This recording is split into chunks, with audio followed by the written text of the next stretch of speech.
Mic check. Oh, perfect. Lima, turn that music down for me, please. All right, if you can hear the sound of my voice, clap one time. Woo! If you can hear the sound of my voice, clap one time. If you can hear the sound of my voice, clap two times. Oh, I love it.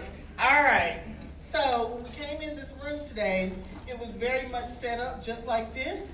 And we're not here for like a lecture from your professor. We're here for community. So we wanted to take a moment to really turn this space into more of a community space.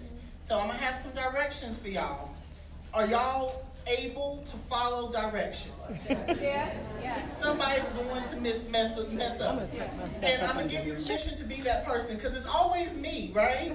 So I'm going to go ahead and pass that on to somebody else. But here's the direction.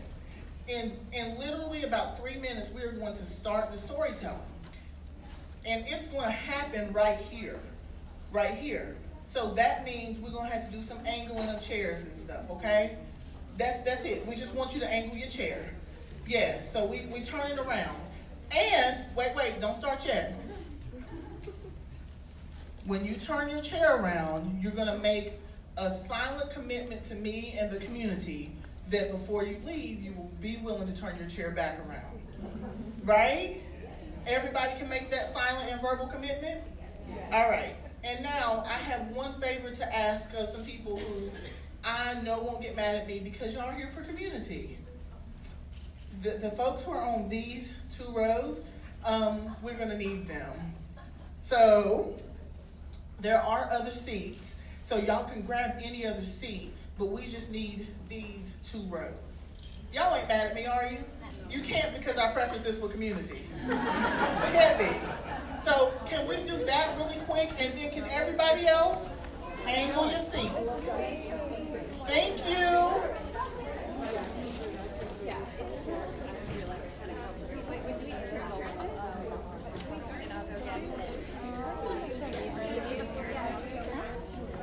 That way.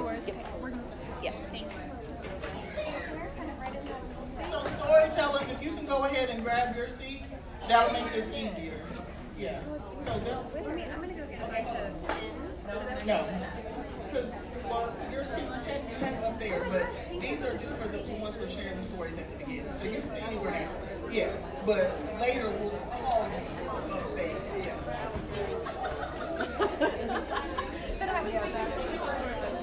Yeah.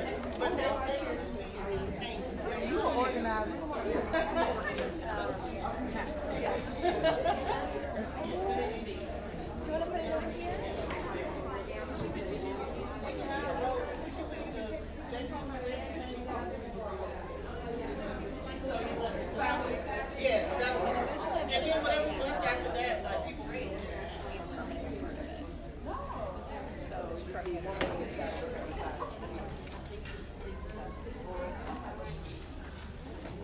Those of y'all who are up here, push this little window. We have to have an aisle.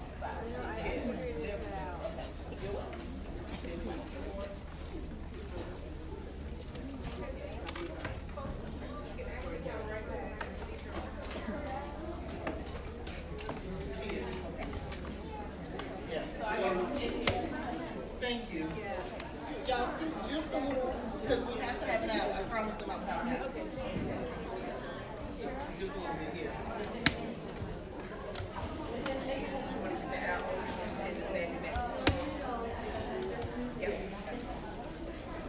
Oops, so sorry. Are y'all taking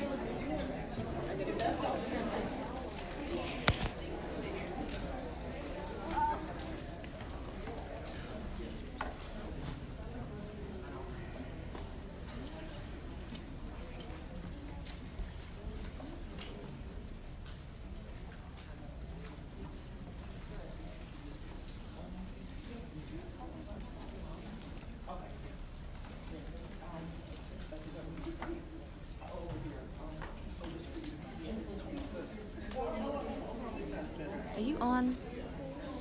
I'm gonna come around the other side of you. Oh, sure. Here, I'll. I can do all the stuff. No, you're fine. You're fine.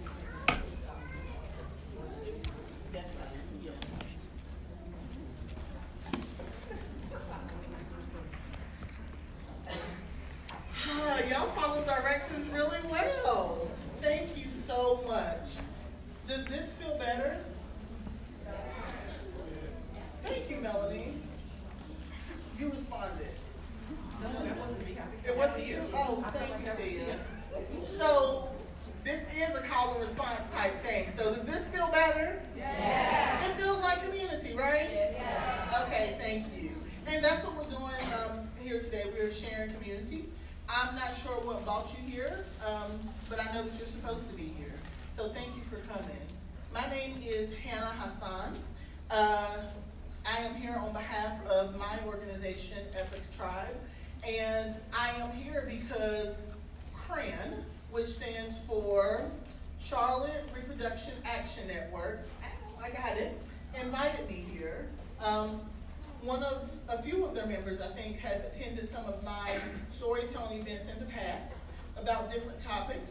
And Sarah, who was the director, came to me a couple of months ago and said, the way that you do storytelling, I really like that. It's interesting to me. And I think that we need to share these stories about Black women and reproductive health. The statistic is that Black women are 3 to 4 times more likely, I don't know if I said that right, but y'all get the gist, to die while giving birth or have complications. And that number is alarming. It is disgusting. It is scary, and it is real. So what I have been doing over the past month or so is collecting stories from Black women, from Black girls, from teenagers who have told me about their experiences with childbirth, with miscarriages, with stillbirths, with their first time going to a gynecological appointment, with all of these things. And I've had my heart broken over and over again hearing these stories. So I want to prepare you for the fact that yours might break a little today. Essentially, what happens is I interview people. They then share stories with me. After that, I promise them a few things. One, I will protect your anonymity. So that means the names that you might hear in stories, even some dates or locations have been changed to protect the anonymity of the people who share the stories with me. Unless I needed to keep a location the same because it lended itself to the story. All right? So after I write the stories in monologue form or poetry or whatever form they get written in, I then work with storytellers who essentially volunteer to learn and share these stories here at this event. So something you need to remember. These women that you will hear sharing stories today have all volunteered their time and their talent to this project because they believe in it that much. One. Two, no one, not one of the 10 that you'll hear is sharing their own stories. All right, so it never fails. Somebody always at the end is like, oh my God, I'm so sorry that you went through that. And we're like, okay, well thank you, but it wasn't my story. There's a reason for that. There's a transfer of energy when someone says, I care so much about your experience that I'm gonna learn your story and then speak it, right? That happens. So that will happen today. And we can't just share these stories and then bounce. So after you hear the stories, we will have a community conversation that will be led by Melanie Anderson. You'll hear from 3 women who will speak their own stories and experiences as it relates to this type of thing. And I will tell you, you're going to hear some powerful stuff. And we will talk as a community, and we will do an action together, and it will all go really fast. So I ask you to stay, don't leave, experience the entire event with your community, and feel empowered. And then finally, if you have not had a chance to visit all of these tables, please do. These are all organizations that are doing the work. These are organizations that are women-led. We have a Black woman-led organization. These are people who have experienced some of the stories that have happened in these shows, who care about changing the numbers and the statistics. They want to give you information so you can find ways to get involved. These types of things don't change if we're not willing to change them. All right? I will ask you to also participate in Airing Out the Dirty Laundry, which is an art exhibition that's happening back here in the back. It is really amazing. If you get a chance, follow on Instagram, on social media, Airing Out the Dirty Laundry. It is women's stories that are really been like going all, not just in Charlotte, right? Yeah. So this is an artistic way of sharing our stories. Finally, I'm an interactive person. I ask you to be interactive. Please use the hashtag #BlackMamaEndangered when you post today. Please post today. Please post today. That's how we get the word out about this. We are live on Facebook. Is it on the CRAN page?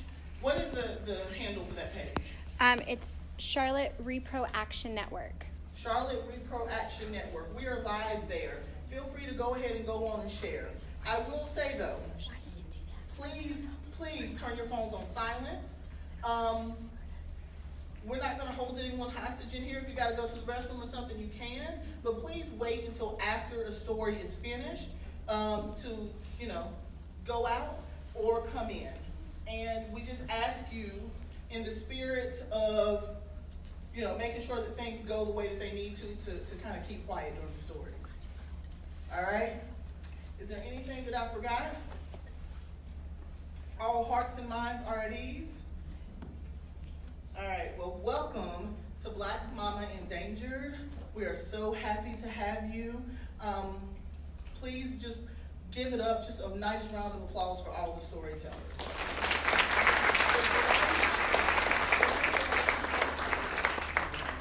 Okay.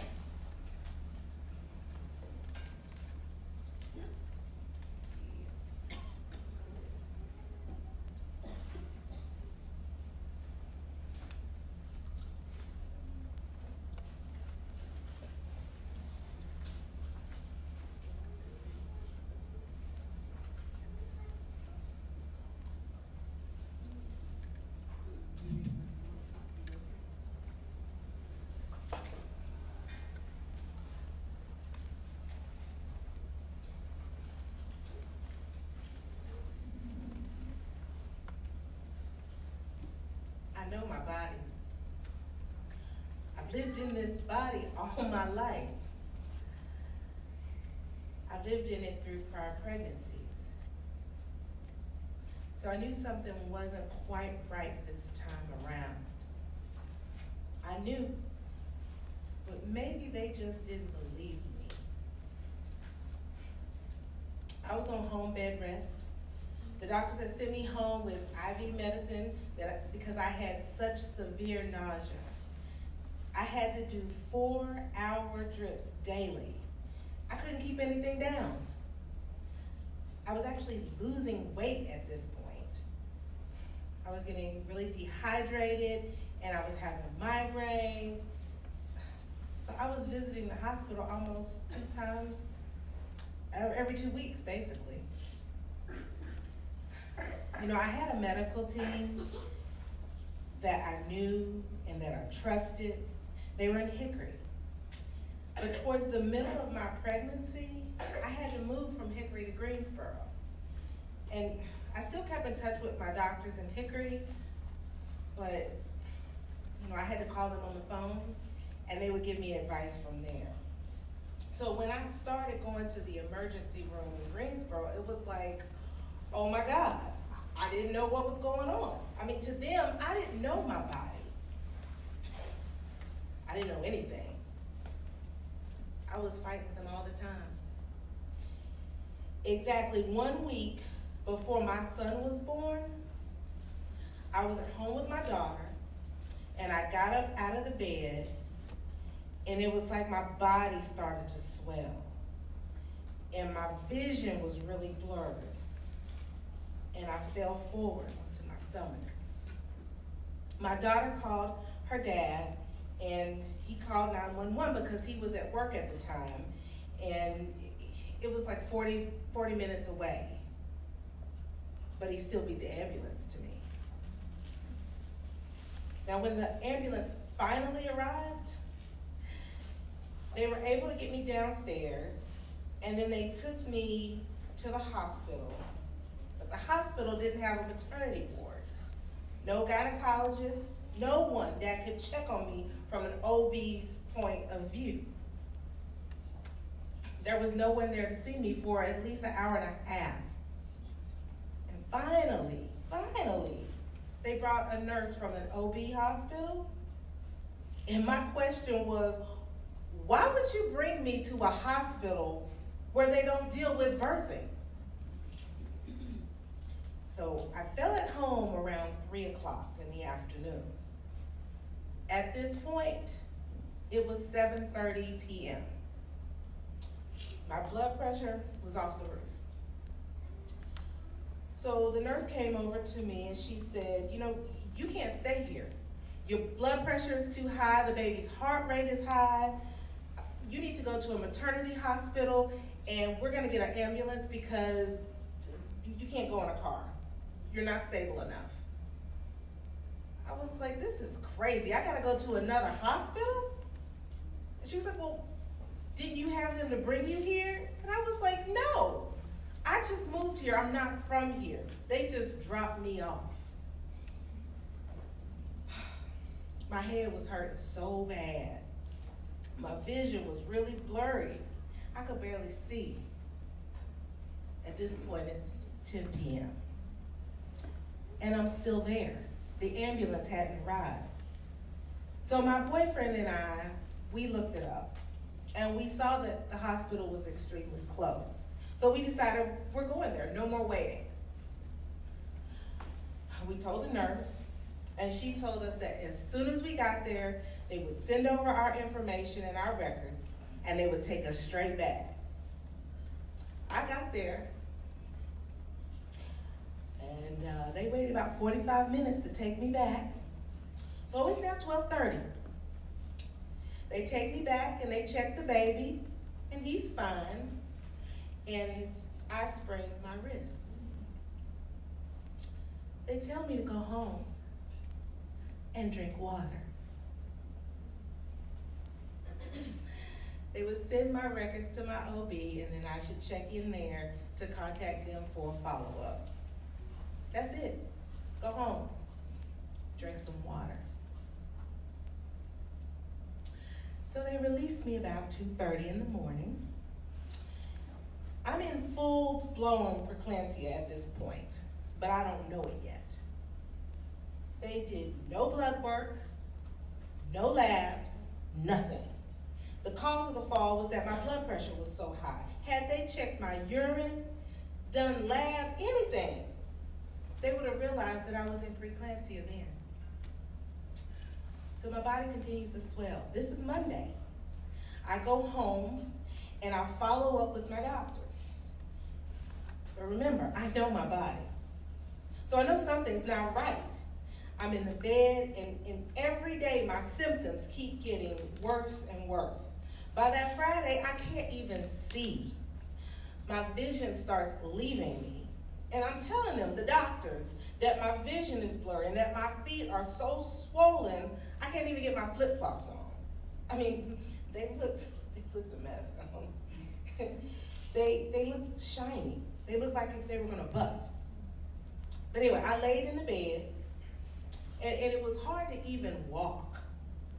So by Saturday, I wake up with black splotches blocking my vision. By Sunday, I couldn't even see my hands in front of my face. I called my doctors in Hickory, and I said, I'm coming home. I know that I'm in preeclampsia. I know what's going on. I'm on my way to the hospital. So my doctor said, well, how do you know? I said, I've been there, done that. I know my body. My cheeks were so swollen, I could see them. That's how swollen my face was. She tried to convince me again to go to the hospital in Greensboro, but I said, I'm not going through that again. Get ready. I'm coming home. So she said, okay, I'll have a bed ready for you. So we got in the car and we headed back to Hickory. When I stepped out of that elevator, and when my doctor saw me, she said, oh my God, get a wheelchair. She could barely recognize me. And I said, well, hell, I don't walk this far.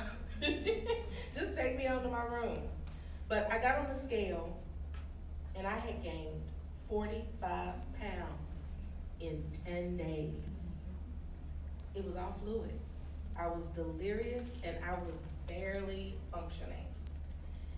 So they were gonna airlift me to Charlotte or Winston because Hickory really didn't have the capacity, but I think I was hemorrhaging.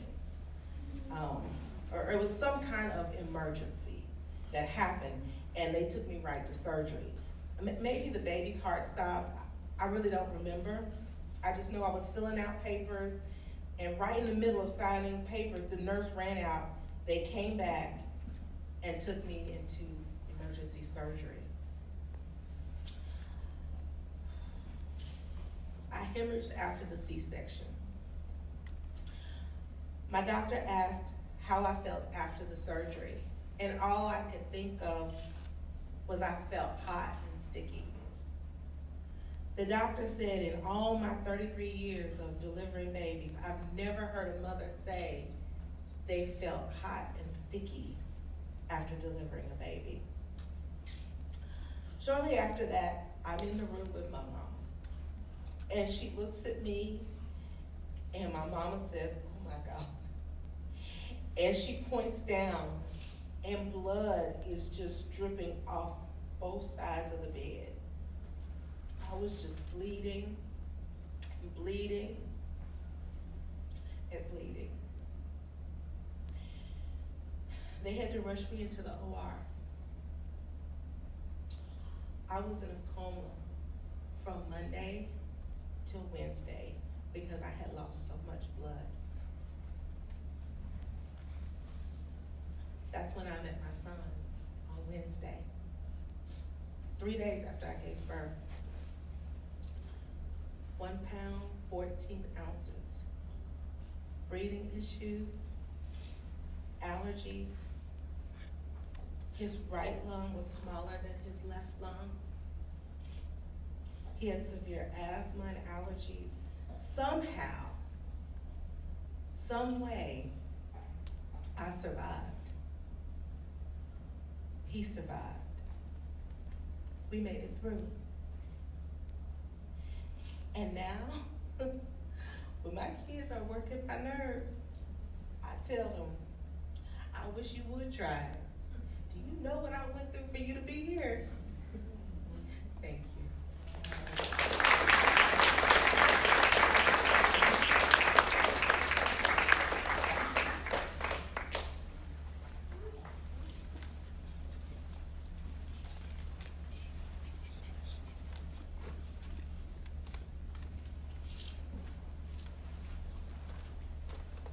They were on the inside, getting all of the things that they needed to be strong and healthy, to develop fully. They were on the inside of me, preparing for their entrance into this world. And I too was on the inside of jail, behind bars, held captive by the system's circumstances. They were on the inside of me, and I was on the inside of jail. I was pregnant with twins when I went in, and the medical treatment, well, for me, the medical treatment was virtually non-existent. I never saw the doctor, not one time. When I came in, I was in my second trimester, and I was huge. One of the sheriffs took me on the way in to get cleared. I was so big, they wanted to make sure I was even cleared to go in. They took me to Mercy, and I was given the green light. My blood pressure, good. My sugar, good. I wasn't overweight. I was just pregnant and big. And the and the baby's heartbeat was good. So they took me into jail, and from that point on, I didn't see a doctor at all. I was given prenatal vitamins, and they would take me downstairs to the medical clinic to have my weight checked, but that was it. No OBGYN, nothing. Now, if I would have gained a significant amount of weight, I would have become high-risk pregnancy. Since my weight wasn't extreme, I never earned a visit to the doctor. The OBGYN, I was on my own. Emotionally, when you're in jail, after you've been there for a minute, you just become numb. You know the schedule. You get used to the routine. Things become normalized that should never be considered normal or okay. For example,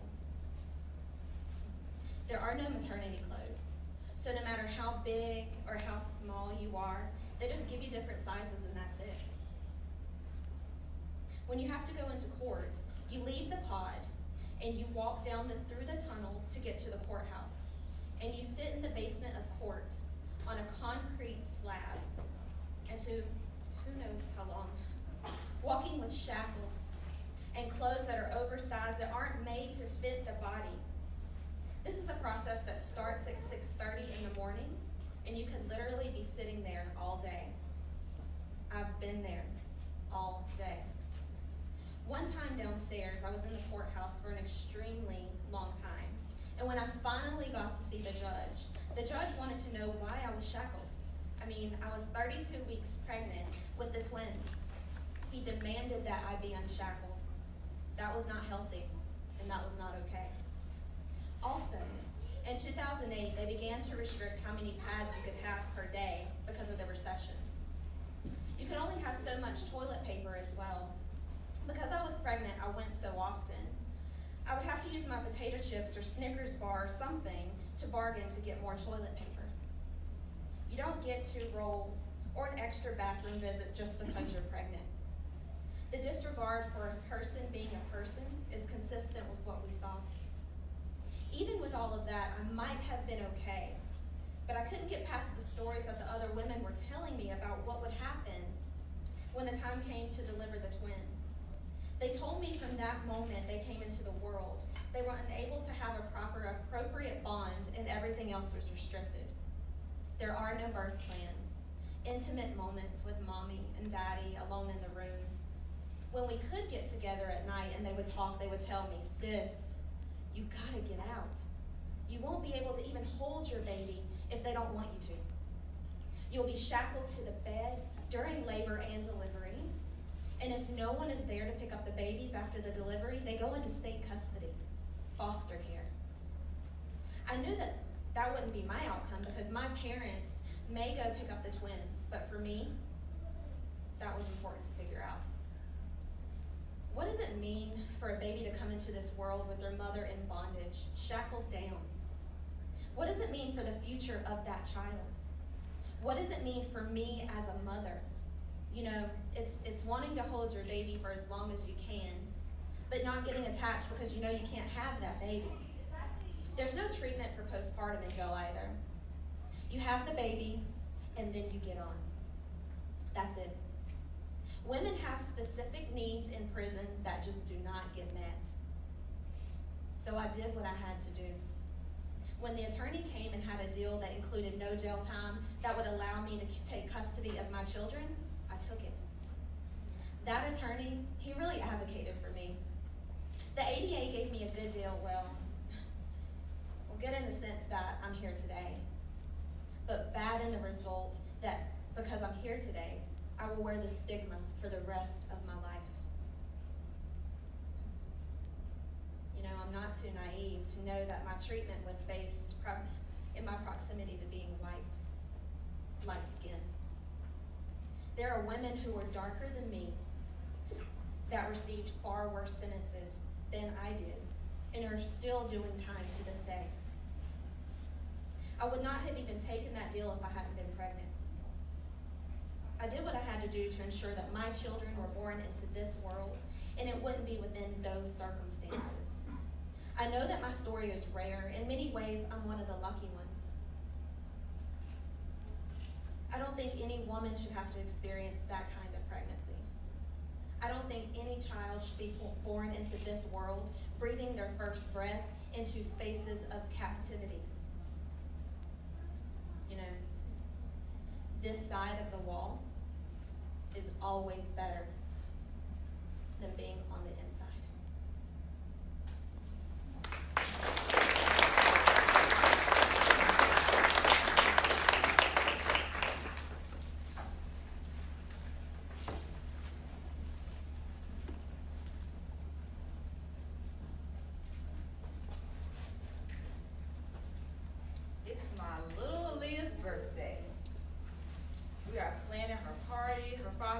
and I just can't stop thinking about the what ifs. What if we would have listened to that doctor years ago when I was pregnant with her? I can't even imagine. Aaliyah's funny, she's feisty, she's loud, and she's very outspoken. We call her our alpha child. She's definitely going to be someone's judge or somebody's politician one day. I can just feel it. I can feel it every time she speaks. She's going to change the world. My world was almost changed forever when her dad and I left a military ball early one night towards the beginning of my pregnancy. This was my second pregnancy. During the first pregnancy, I miscarried. And it was a horrible miscarriage. We found out and we were just so happy. We went on a cruise, but I started spotting, and I just didn't think much of it at the time. My doctor said a lot of people spot it, and it wasn't heavy, but it was still kind of steady.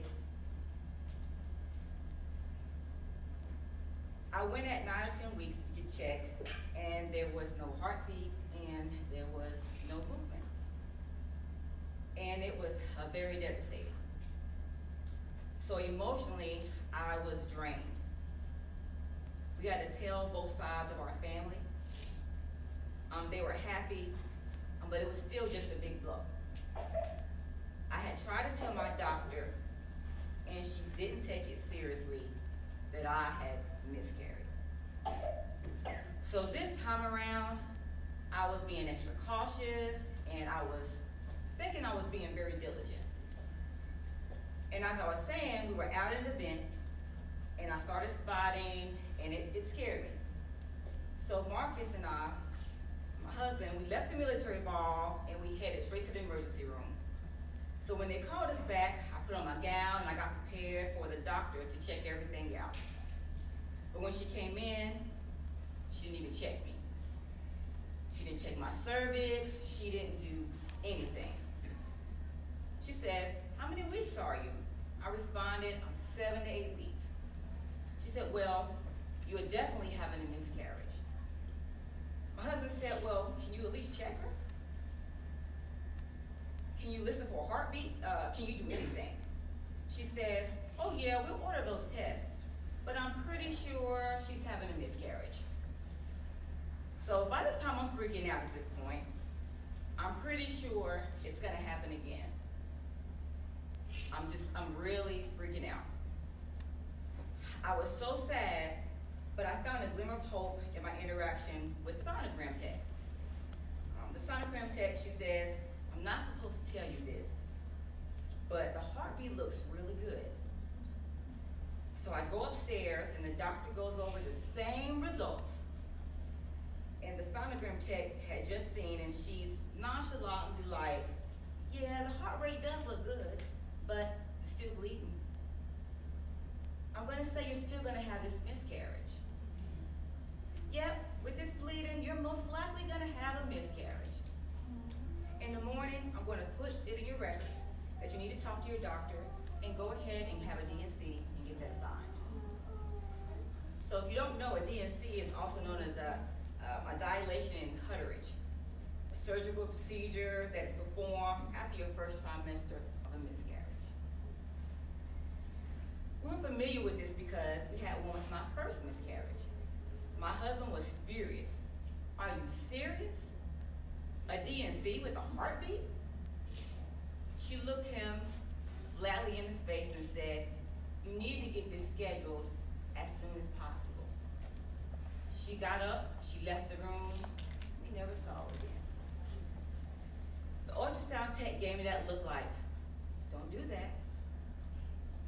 So we saw my actual doctor on that Monday. She said, "This baby has a heartbeat. None of your hormone levels have dropped. They have actually increased. You just need to take it easy and prioritize your rest." I was on pins and needles this entire pregnancy. That experience with that doctor really shook me, and I just wasn't able to experience a joyful pregnancy. I was afraid, when I went to labor, you know, you have all these expectations what your labor is gonna be like. You create this birth plan, but nothing goes as planned. There were a lot of complications along the way with my pregnancy. I developed severe preeclampsia that nearly killed me because the doctors refused to acknowledge it. They just kept saying drink water while I was blowing up like a pincushion. I felt like I was the exorcist. I couldn't feel my arms, I couldn't feel my legs. I remember hearing the doctor and the nurse arguing about my care while I was in labor. There was so much more. The whole thing was just a complete nightmare. I'm not sure if my experience was so bad because I was at a military hospital, or because I'm in a small town, or because I'm a black woman. Or maybe it was just all three. I just know that my daughter, having her was worth all the pain I had to go through. And everything it took me just to get her here. But I do wonder if other women who don't look like me have to go through all of these obstacles, and if all this pain just to bring a life into this world.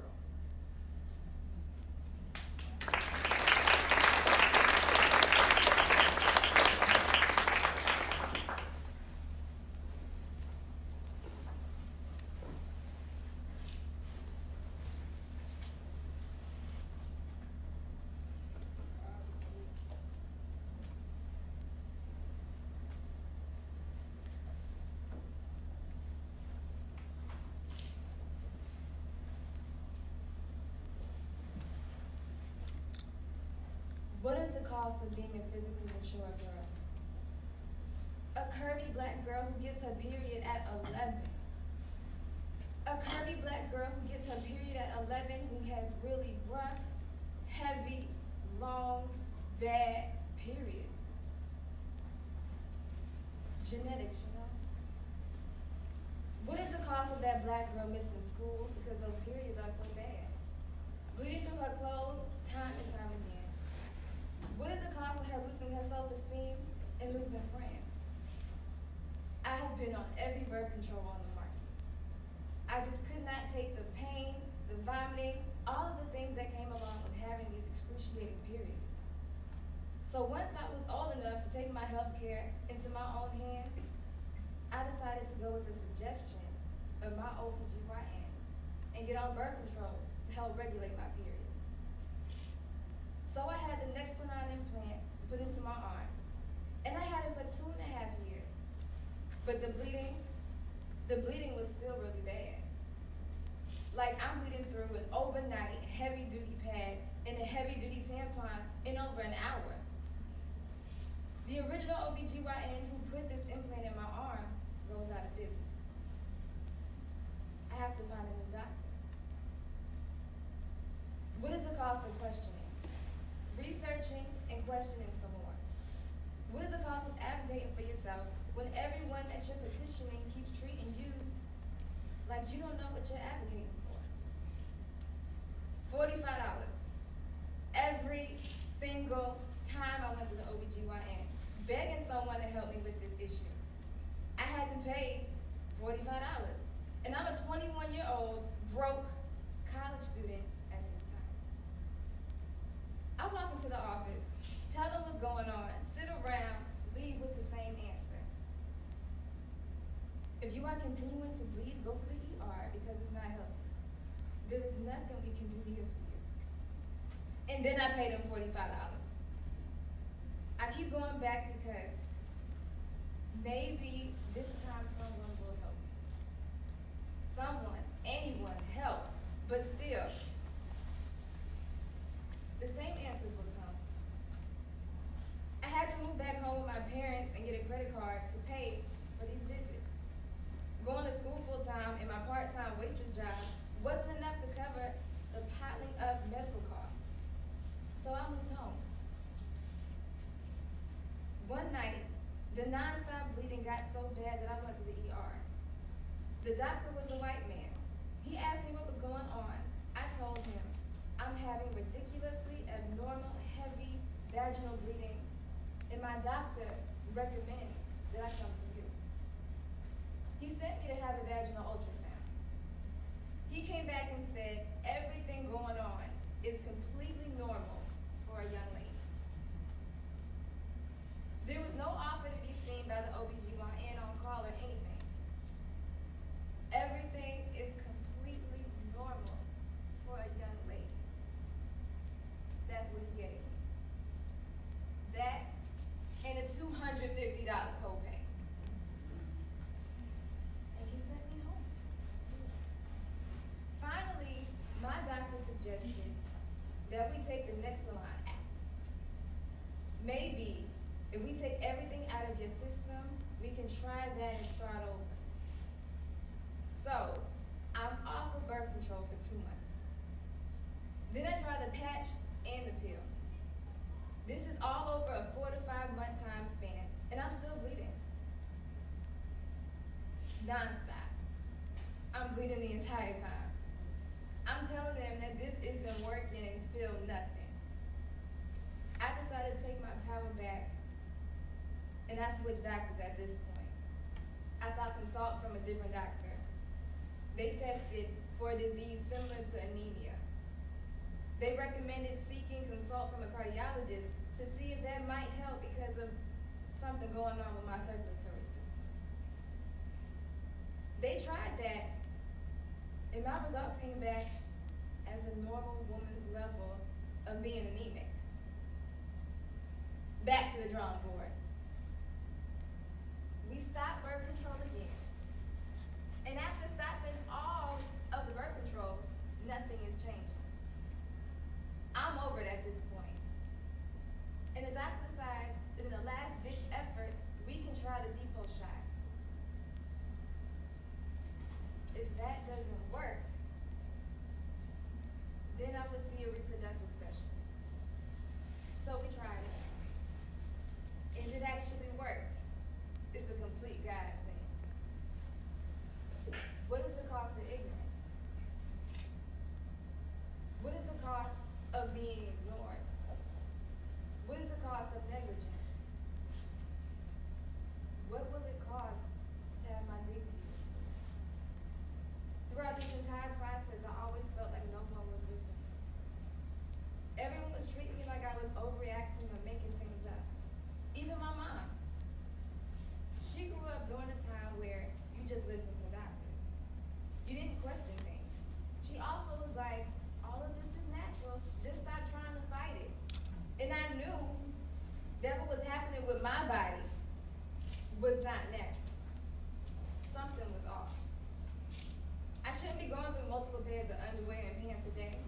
I knew something was off. And if anyone would have taken the time to do their part, any of these doctors, we could have dealt with this sooner. The woman who finally listened to me and helped me find the answers wasn't even a doctor. I think she was a PA or something. But she listened. She heard me. The coincidence with all of this is that the OBGYN who kept sending me to the hospital and taking my copays and doing nothing went out of business for embezzling money.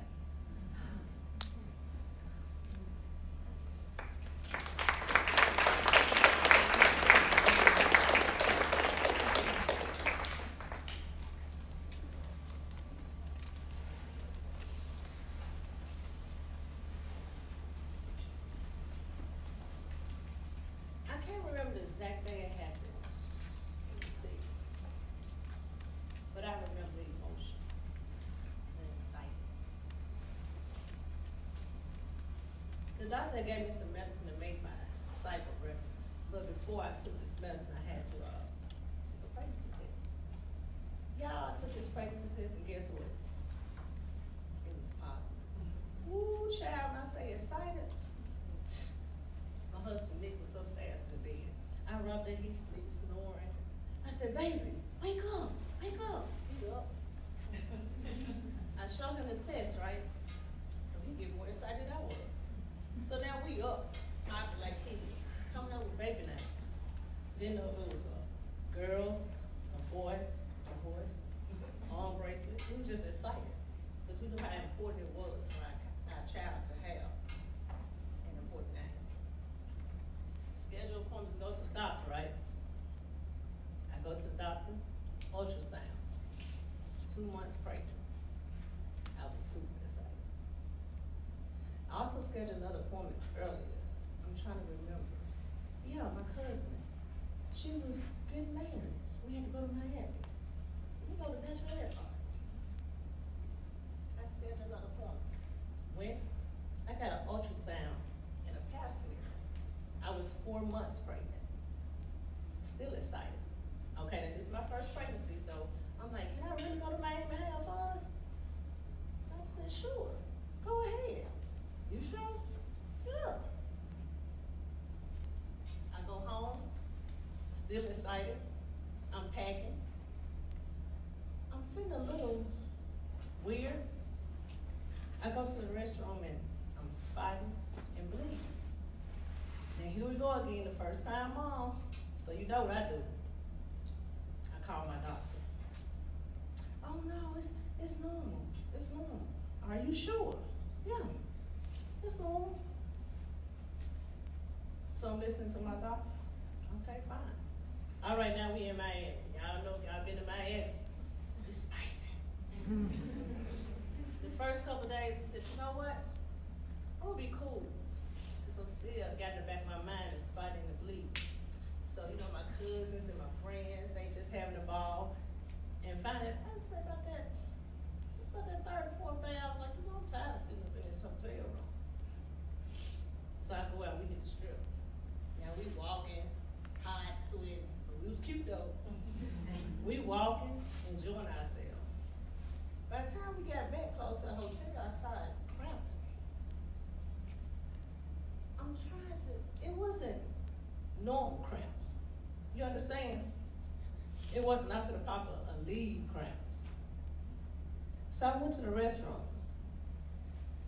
And when I go to the restroom, y'all, I look and it's a blood clot. Not no normal blood clot. You understand what I'm saying? Huge blood clot. So now I'm hurting. And I'm sitting there screaming for a cousin, friend, a stranger just wants to come help me because I'm scared. My husband way back at home. I'm scared. So my cousin come in and we go to the hospital. We go to the hospital and okay, I'm still nervous and scared, but we at the hospital now and the doctor's giving me medicine.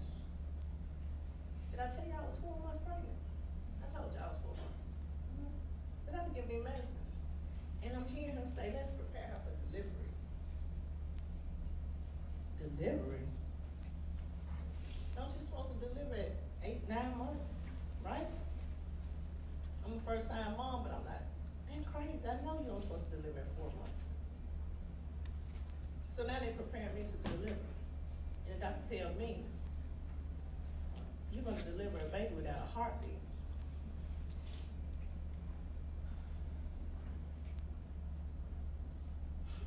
Can you imagine?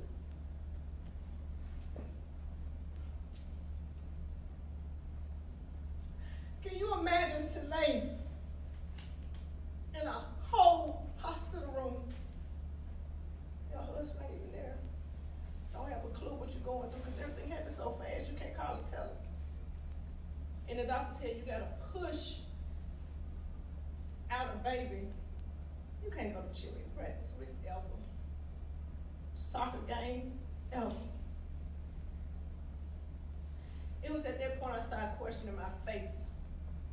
You know, and I'm looking, I'm like, you know what, God? You know how many mamas out here that don't even want their children? I know I would have been a good mama. I wanted my baby. You gonna take my baby?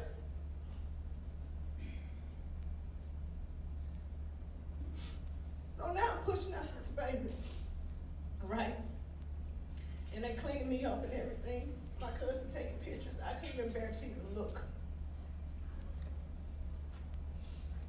So I'm asking the hospital, is there any way possible that I can at least have a burial for my child? So I can get some closure. And you know what they tell me? Oh, yeah, sure, yeah. Yes, ma'am, we can do that. We'll get the paperwork and everything ready for you. That never did happen. To this day, I don't know what they did to my baby. Well, they took my baby and just threw my baby with it. All the rest of the stillborn. No proper burial. So now, I'm driving back home. Whew. Y'all, that was the longest ride ever. Do you understand?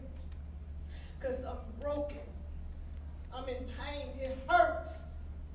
Mentally, emotionally, spiritually, and physically. I have to go back home and look my husband in the face, empty.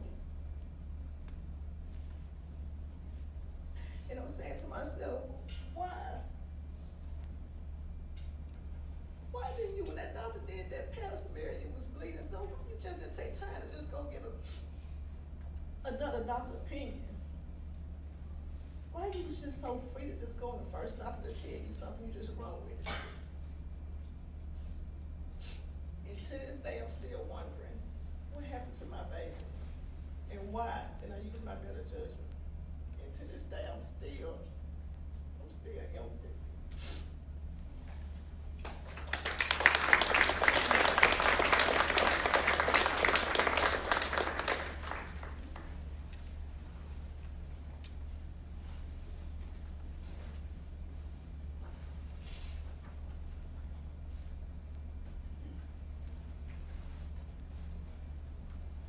This story begins with me, a 24-year-old, busy, overworked college student commuting to Yonkers, New York in the wee hours of the morning to work a full-time desk job in the accounting department of a large company. A job I hated with all the passion of my youth, but it helped pay the bills. A job I left every day and battled commuters, make it to campus, to take evening classes, fueled by endless coffee and the promise that the job I hated was temporary. Semester after another of working all day, classes at night, and seeing my husband in passing as he left home to head to a night shift, left me drained and hopeless. A fog of confusion and unhappiness hung over me. One visit to a doctor I'd never seen before left me on a city corner with a prescription for antidepressants and the advice to slow down, take a vacation. Vacation? Who was he kidding? You can't pay bills with that. I lived for another week with a bottle of pills untouched in the bathroom cabinet and tried to shake myself out of the fog. But on a day when it seemed like it was too much to handle and I felt myself coming unglued, I skipped class and headed home from work. The bottle was empty. My husband had flushed the entire prescription. I crumbled. I'd never been one to take so much as a Tylenol, and as I sat on the bathroom floor, I thought of all the things that could possibly make me feel like I was losing my mind. And somehow, in that moment, it occurred to me that I couldn't remember when my last cycle was.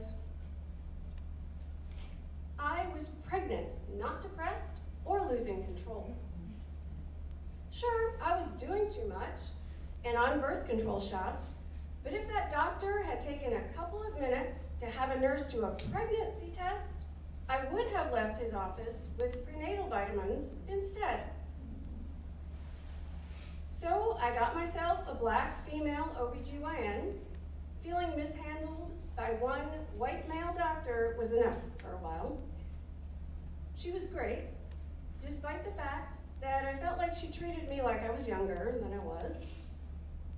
Her practice was growing. And sometimes I got bumped to another doctor if she was busy. I was healthy, and despite gaining 70 pounds, my pregnancy was uncomplicated.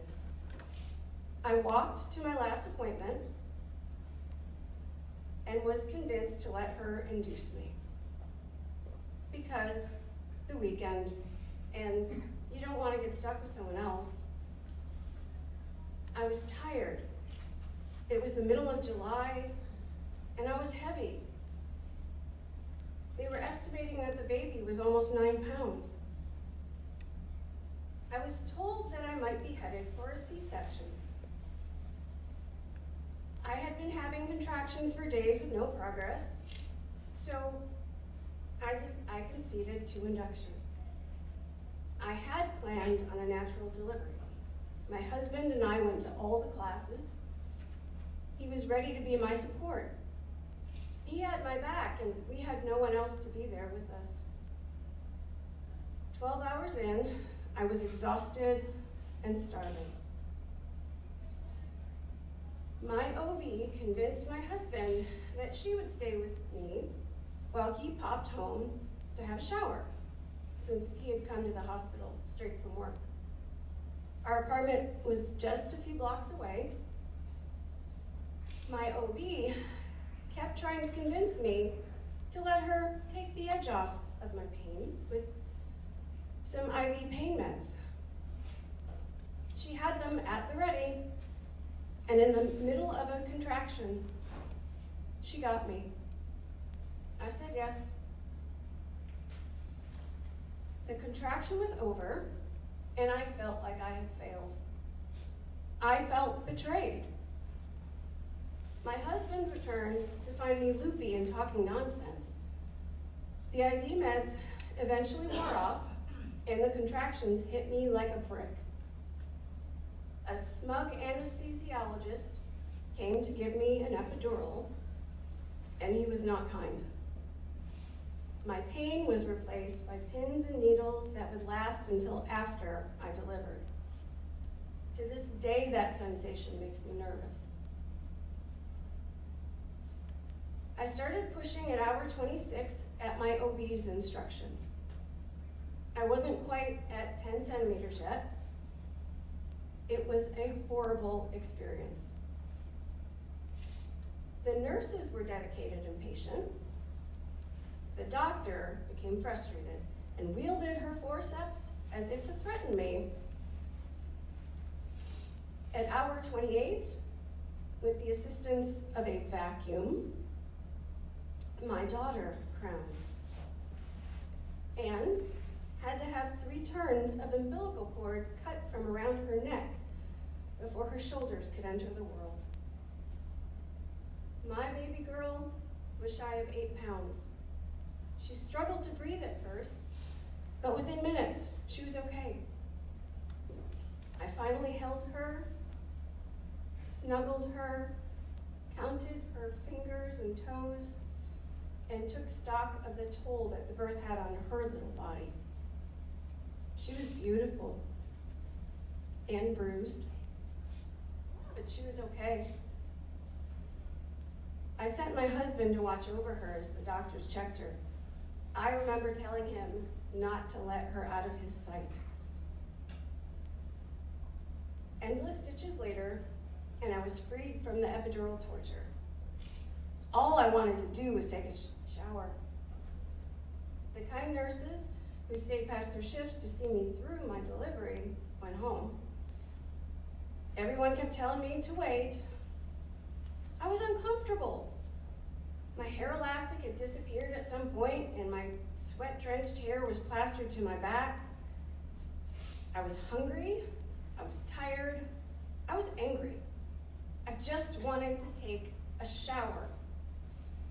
So I tested my legs to see if they could hold me. They could. Was I dizzy? Nope. So I made my way to the bathroom and had a shower. Heck, I even washed my hair. A new nurse came in to check me, and upon discovering that I was out of bed, barged into the bathroom and yelled at me about being on my feet. I might have done well to handle it differently, but I told her to F off and please close the bathroom door. I never saw her again. I felt like a new woman.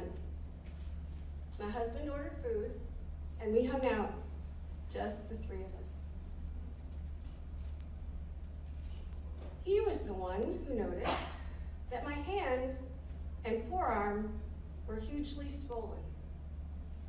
My IV wasn't placed properly, and all of the fluids that were supposed to be going into my veins were pumped into my tissues. He went hunting for a nurse to remove it. My daughter opened her eyes at some point, and it made me gasp in horror. The trauma of being entangled in 3 loops of umbilical cord left the whites of her eyes blood red. I was told it would go away in a few weeks. I could not get out of that hospital soon enough, but the doctors wanted to keep an eye on the baby.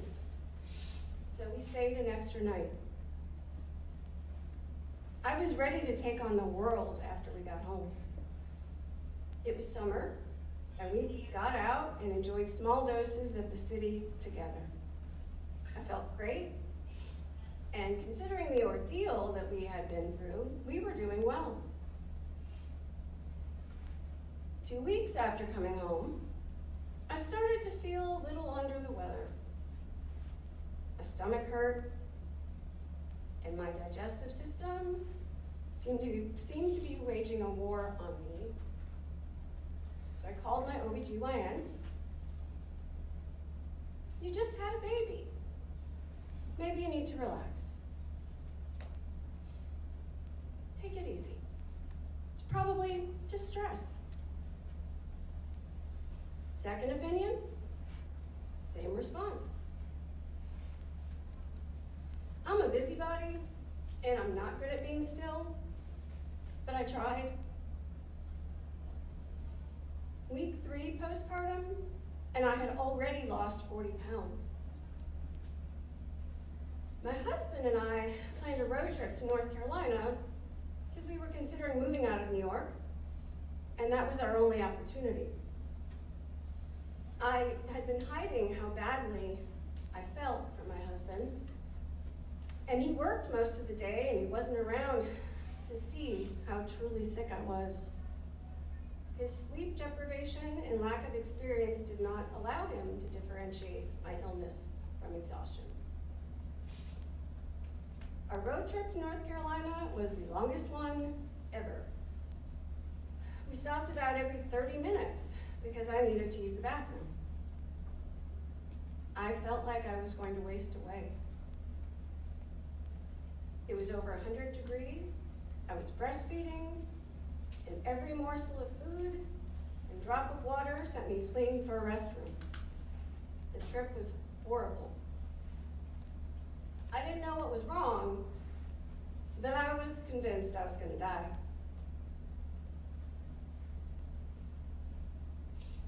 We made it back to New York, and my husband took the day off work and made an emergency appointment for me to see a specialist. He had never taken off an unplanned day of work in all the years I've known him. We went to the appointment, and again, as I expected, the doctor was brushing it off as stress. I didn't know this at the time, but my husband knew what was wrong.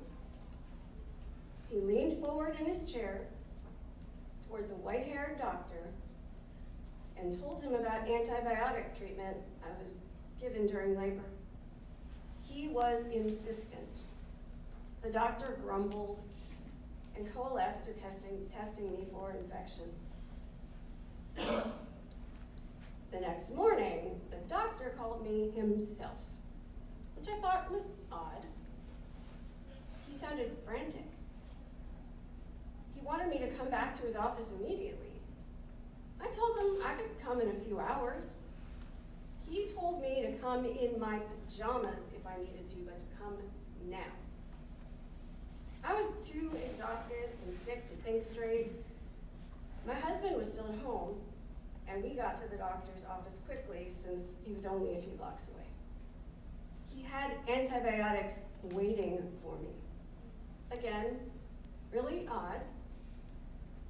It was a bit difficult for me to grasp with the fog I was in. I had contracted a superbug in the hospital, a deadly one.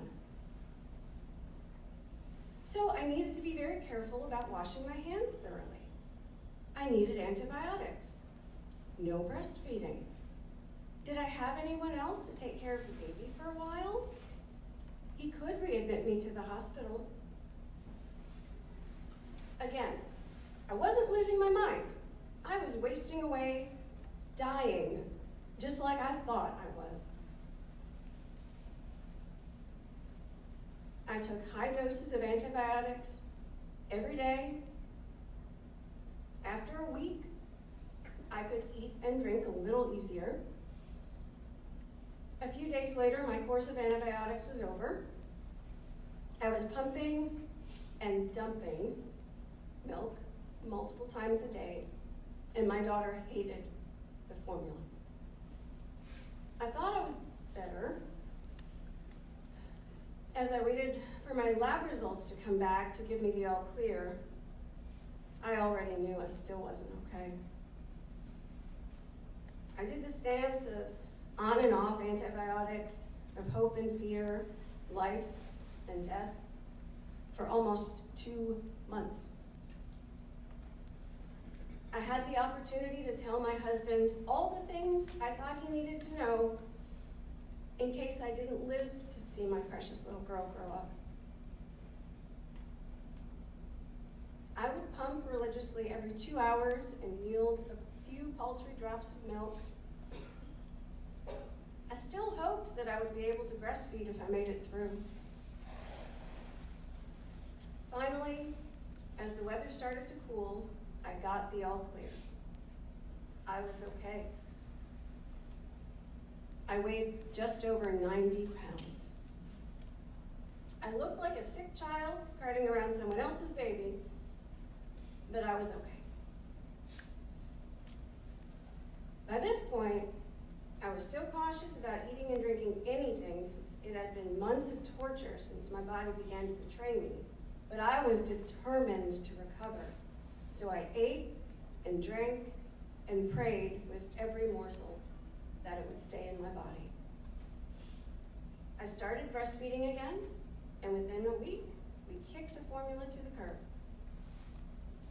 My Hulk hand, as it has become affectionately known, took many more months of compression to fully return to its normal size.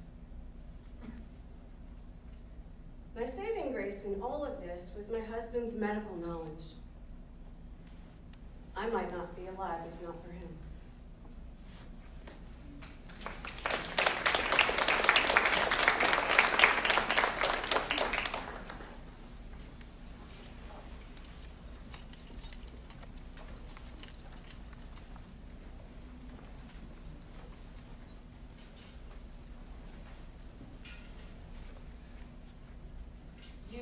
Should not have gotten pregnant. You're diabetic.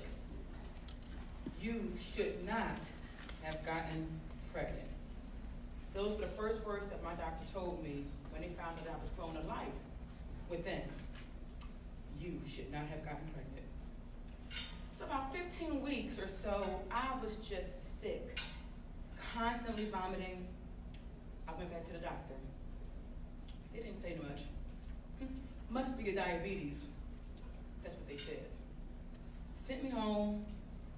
A couple more weeks passed, and I am still sick as hell. Still vomiting. I can't keep nothing down. They ran some tests, gave me some fluids, and admitted me. They told me that I was at risk for developing preeclampsia. So then they said, you know what? Because of your diabetes and all of this, you might want to go ahead and have an abortion. Just go ahead and terminate the pregnancy. That was my primary care physician. That's what she told me. And I'm like, but why? Like, I'm just not trying to terminate my pregnancy, you know? You're not even giving me a reason. You're just telling me to terminate my pregnancy. Like, but why? Just consider the abortion. And they also told me that I need to decide before 19 weeks because, see, that's the cutoff, and when they can go and do the abortion down here in this state. So I can only think of one doctor that ever showed me some care or some empathy, and that was my endocrinologist, my diabetes doctor. And she said, kind of might want to think about this decision. Don't let these other doctors scare you into making a decision that you might not be ready for. I'm like, why would a doctor want to scare me into a decision? That doesn't make any sense. So I decided to go ahead and fight. I'm keeping my baby. Along with the fact that I had to stay in the hospital for 2.5 more months. Now, while I'm in the hospital, now I'm about 23 weeks. Doctor came in and said, listen, there's still some time here. You can still go ahead and abort this baby. And then another doctor whispered in my ear, listen, if you want to go out of state, you can go to Maryland, because they can go ahead and abort the baby after 24 weeks. Okay, so once again, I'm going to go ahead and keep my baby. So I finally left the hospital after there was a death in my family, and I continued my doctor visits every 2 or 3 weeks. When I went to go see my primary care physician, she met me with a surprise. Wow, I still can't believe you're pregnant. And she didn't say it in a nice, hey, congratulations, you're still pregnant. No, it was, I still can't believe that you're pregnant. And it was sadistic and it was sarcastic, slightly condescending. Why would you say something like that to me? So maybe around the beginning of April, I went for another checkup. Same doctor was there. And she said, we want to go ahead and give you some steroids just in case the baby comes early, you know, since you have diabetes. You can go ahead and come into the office and then we'll admit you to the hospital so you can go and keep an eye on your sugar. So I'm confused, why do I need steroids? But okay, whatever. I go home, get a bag, that was around a Tuesday or Wednesday. She told me that I'll be back at my house Friday. They gave me the steroids on Thursday night. I was so sleepy. I was so sleepy. I didn't even know what was going on. I was just in and out. I just don't remember anything, but I remember being lethargic. They gave me 2 blood transfusions. And in the middle of the night, they woke me up and said, listen, your blood pressure, we can't control it because it's just going up and down. We're going to go ahead and deliver the baby. You just told me about steroids to protect me, okay. So then they said, we're going to go ahead and give you an emergency C-section Friday morning. They gave me some blood thinners, so we had to wait until the morning to go ahead and do the C-section. They told me I had to go underneath full anesthesia. Nobody ever told me why. I still don't know why. So I'm sitting there on the table just waiting, and then the doctor pulls the nurse and says, listen, we have another C-section that we have to go to, so we'll come back for you. And I was left there for hours on the table, not knowing what's going on. So, they came back, I don't know when. And I don't remember if it was the same day or the next day. I just know that they came back. And they put me underneath anesthesia, and supposedly somehow I had a C-section. I don't remember having my baby. I don't remember seeing my baby that same day, the next day. I just know that I had a baby. That's what they told me. He was on a breathing apparatus. He was in the hospital for 2 months because I had him at 7 months. And then I started thinking, in all of this, you shouldn't be pregnant. Go ahead and get that abortion. It's not too late to terminate the pregnancy. I still can't believe he's still alive, because that's what they said also. All of this was a testimony over his life and mine. And it's a strict reminder that I was strong enough to fight for my baby, and I just didn't listen to anyone who told me to go ahead and get rid of him for no reason at all. I was strong enough to fight for my baby. He was meant to be here. His life mattered, regardless of what all of these doctors said. His life mattered, and my life mattered too.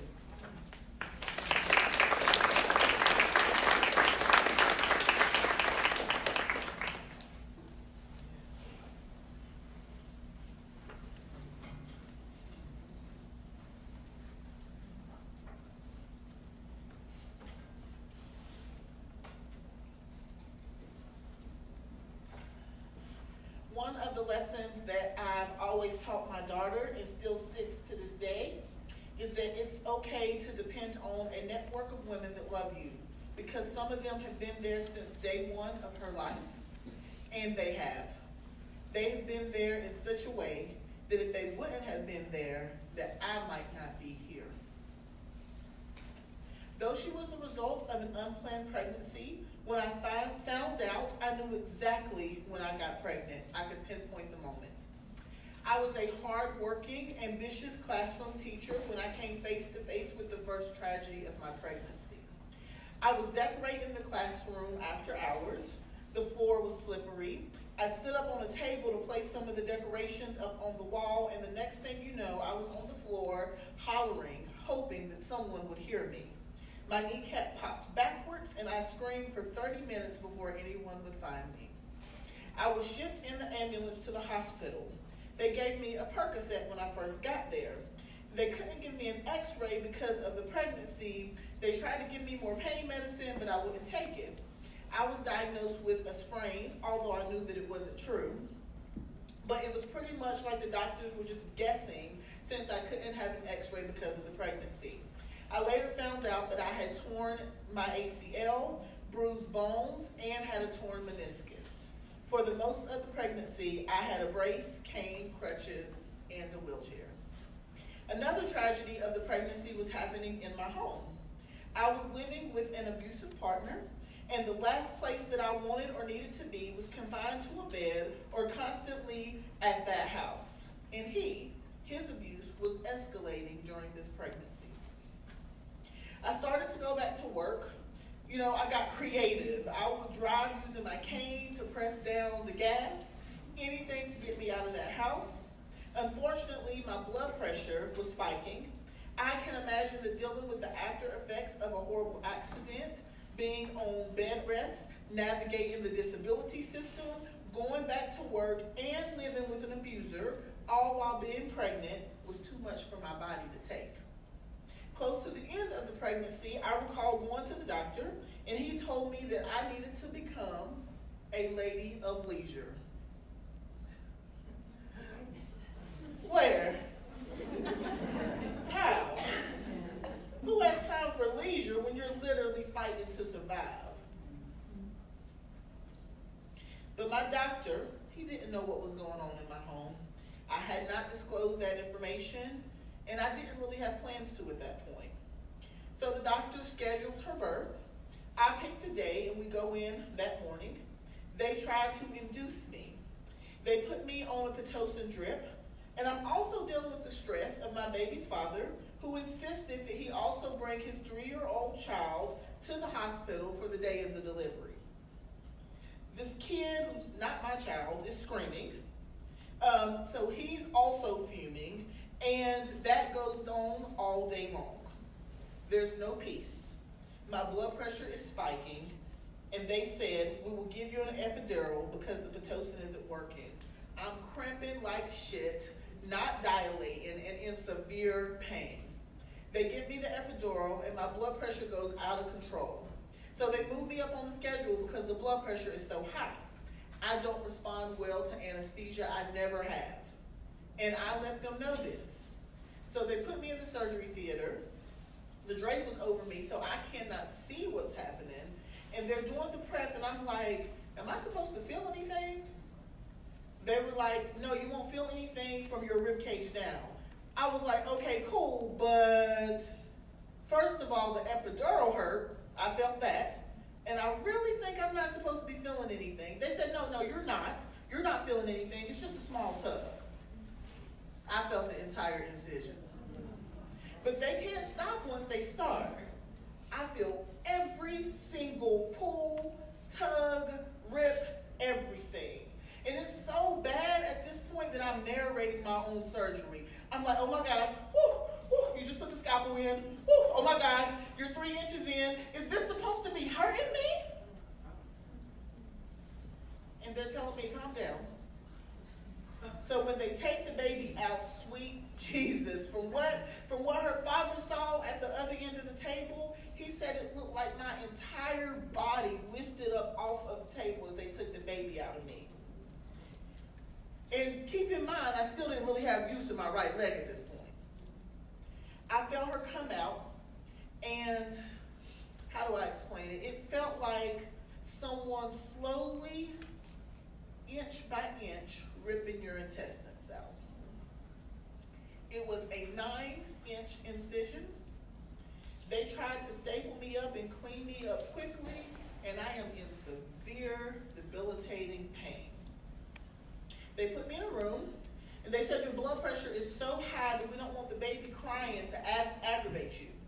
And I couldn't calm down because I needed my baby. I needed her with me. I needed to know that she was okay. So they finally gave her to me, but kept taking her back out. And I'm in a constant, twilight stage. I'm in the hospital for 2 days. I can't sleep. I won't sleep. And about the end of the second day when I should go home, my mom asked if I had been to the bathroom. No, I haven't. She said, you need to go. And I pulled the sheet up, and my entire bottom half, from my belly button to my kneecaps, is covered in blood. So I see the blood, but I don't feel it. And the nurse comes in, I'm hemorrhaging. And I can look into my whole stomach. So they called the doctor in immediately. And when the doctor came in, they tried to squeeze everything back together. Right there in the room. And more blood is coming. I'm like, shit, I'm going to bleed to death. And in hindsight, I think he fucked up the staples in the first place, when they did the initial birth, because he scheduled my C-section around his golf game. Literally, he said that he scheduled it around his golf game. So 2 days later, when everything comes loose that you had slapped together in the first place, now it's all making sense. And right there in front of me, they start stapling me. All of the staples that they had originally used, gone ripped. And it was horrifying. I could see where the staples had ripped through the skin, and they're literally stapling me right there in the room in front of me. And then, when he finally finishes, he stops and looks at me and says, well, guess you're never going to have a flat stomach again. Oh, wow. And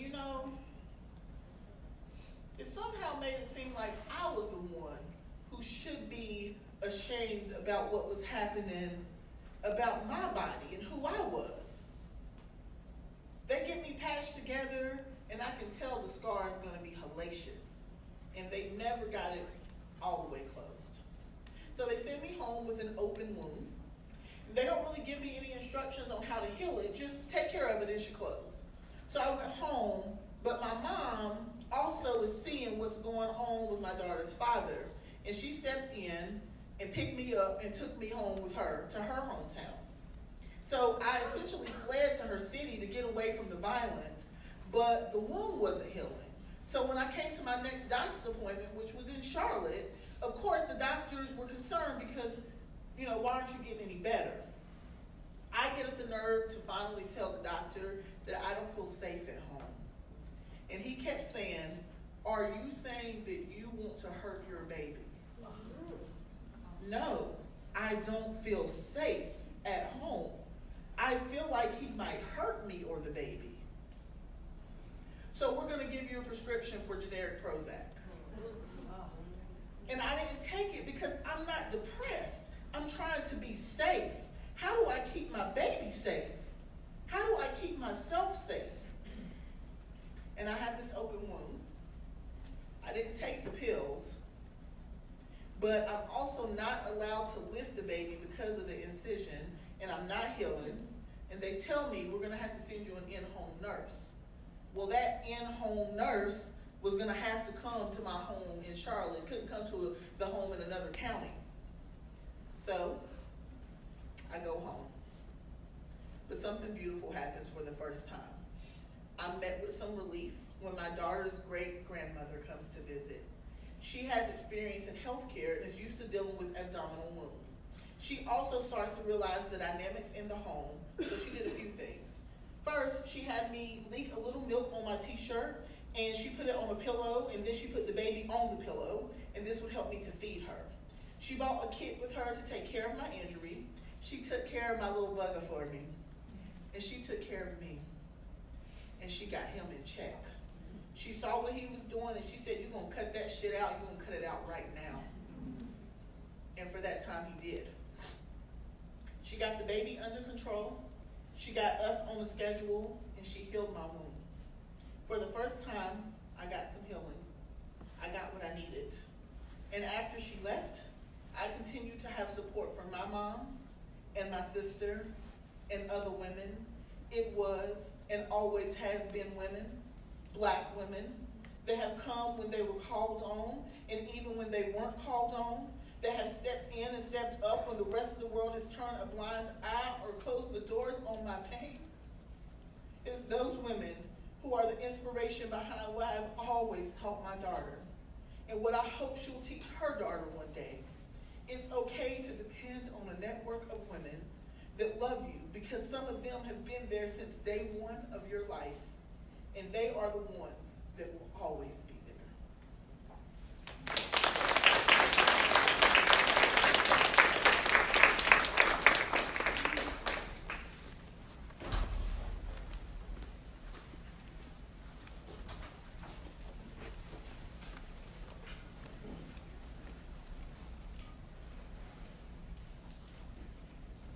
Dear little sister, it is time that we have a talk.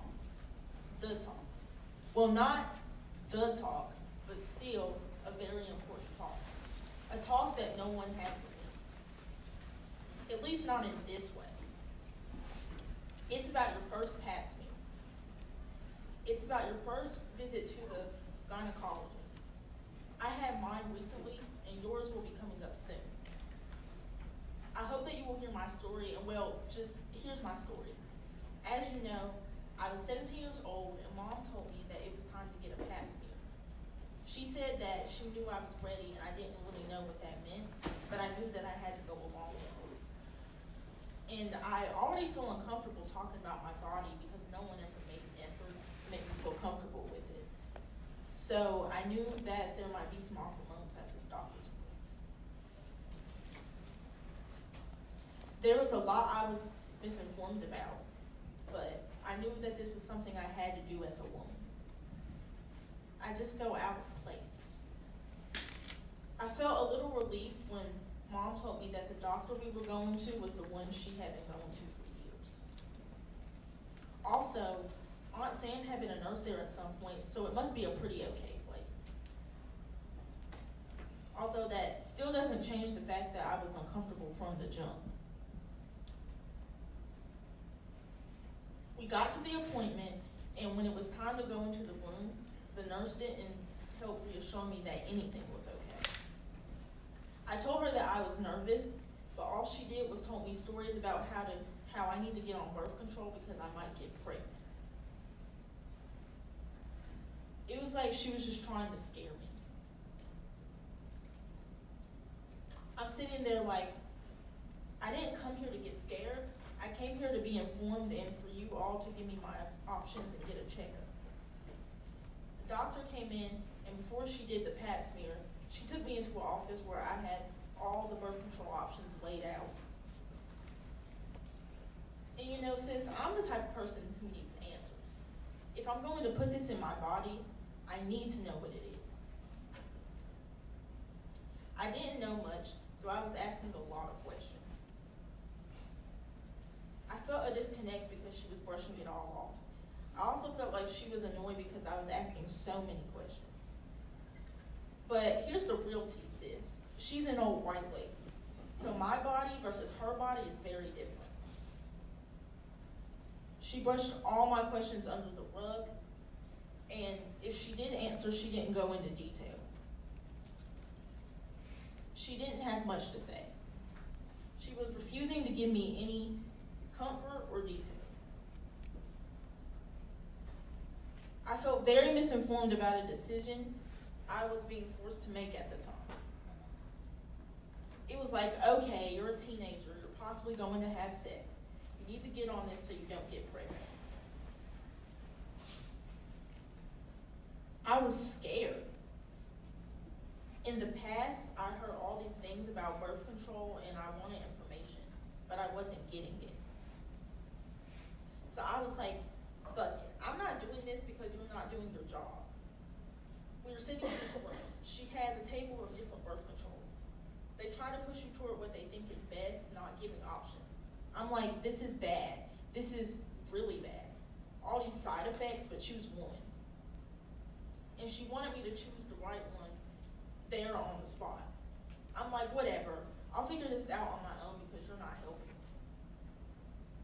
And next is the pap smear part. I go back into what felt like an operating room. I take off my clothes and put on a robe.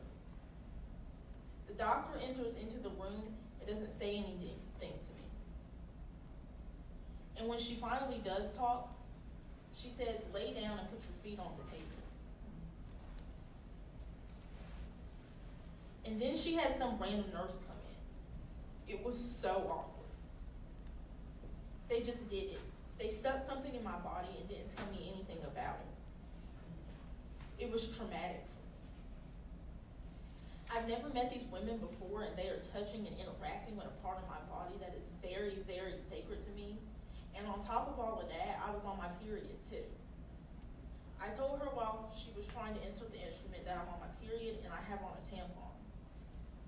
But she says, that's no problem, and just pulls out the tampon. And I was sitting there in shock. She didn't give me the option to do it myself. She proceeded to pull it out, throw it in a trash can, put on gloves, and keep poking and prodding. It was so terrible. I literally wanted to cry because I was so uncomfortable. She was inside of me swabbing and saying nothing.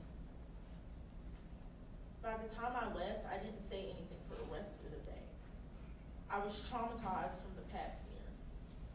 I didn't want to take the birth control. I told my mom I would never go back. I have been to the doctor since then. And to be honest, that wasn't a great experience either. Sis, I'm not writing you this letter to scare you. I'm telling you my story to inform and empower you. You deserve that. I want you to know that you have the power to advocate for yourself and your body. If a doctor or a nurse or any healthcare provider isn't making you feel comfortable or giving you the information that you feel like you need, you don't have to let them touch you. And even as a young person, you have the right to stick up for yourself. And sis, remember how you said you wanted to go into healthcare but you weren't sure? We talked about how in our town we've never seen any black doctors, men or women. Remember that. I want to encourage you to stay on that path. You are strong. You are a strong, capable young black woman, and sis, we need more of you, more of me in the sciences and in healthcare. And I still encourage you to stay on that path. Follow your dreams. We can make sure that girls who look like us aren't overlooked like this anymore. The power is in our hands. Love, your sister.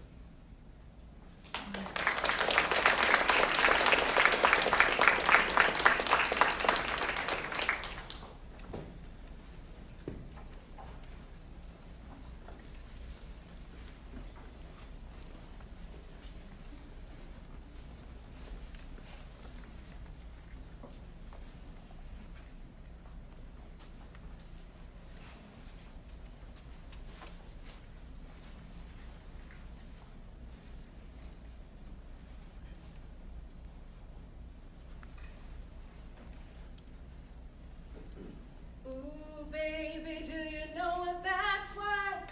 Ooh, heaven is a place on earth. They say in heaven, love comes first. Ooh, baby, it's a place on earth. Ooh, heaven is a place on earth.